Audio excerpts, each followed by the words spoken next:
আচ্ছা, স্ক্রিনে দেওয়া ছবিটা দেখে আপনারা একটু কমেন্ট বক্সে মন্তব্য করুন তো, এই ছেলেটার এখন কি করার বয়স? আমি যতটুকু জানি এই বয়সে সন্তানেরা লেখাপড়া পাশাপাশি খেলাধুলা করে সময় ব্যয় করে, অর্থাৎ সময় কাটায়। কিন্তু এই ছেলেটার কপালে হয়তো আল্লাহ তাআলা এটা রাখেন নাই। ভাগ্যের নির্মম পরিহাসের কাছে সে হেরে গেছে। ছেলেটার বাবা নাই। ছেলেটার সম্পর্কে পরিচয় আগে তুলে ধরি। তার বাড়িতে তার মা রয়েছে এবং ছোট্ট একটা বোন রয়েছে।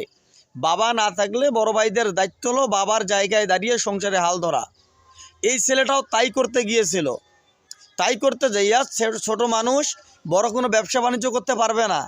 এই জন্য আমরা কিনে ছোট ছোট প্যাকেট করে মানুষের দ্বারে দাঁড়িয়ে গিয়ে শহরে বন্দরে বিক্রি করে যা আয় হয় এখান থেকে মা এবং বোনের মুখে দুলুকমা ডাল ভাত তুলে দেয়।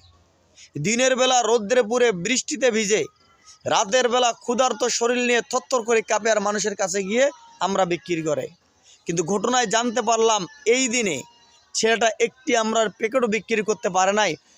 ক্ষুধায় থরথর করে কাঁপতেছে, এরপরও ক্লান্ত শরীর নিয়ে সে হাল ছাড়তেছে না। যখন কুলাতে পারেনি তখন একটা ফ্লাইওভারের উপরে গিয়ে ঘুমে গিয়েছে। খুব খারাপ লাগছে বিষয়টা জানার পরে। এজন্য অনেক মানবতার ফেলিওরা ভাই আছেন, আমি তাদের কাছে রিকোয়েস্ট করব, ভাই এই সমস্ত শিশুদের পাশে দাঁড়ান, এই সমস্ত অসহায় মানুষদের পাশে দাঁড়ান। আল্লাহ চাহে তো আপনাদের খেদমতকে কবুল করবেন।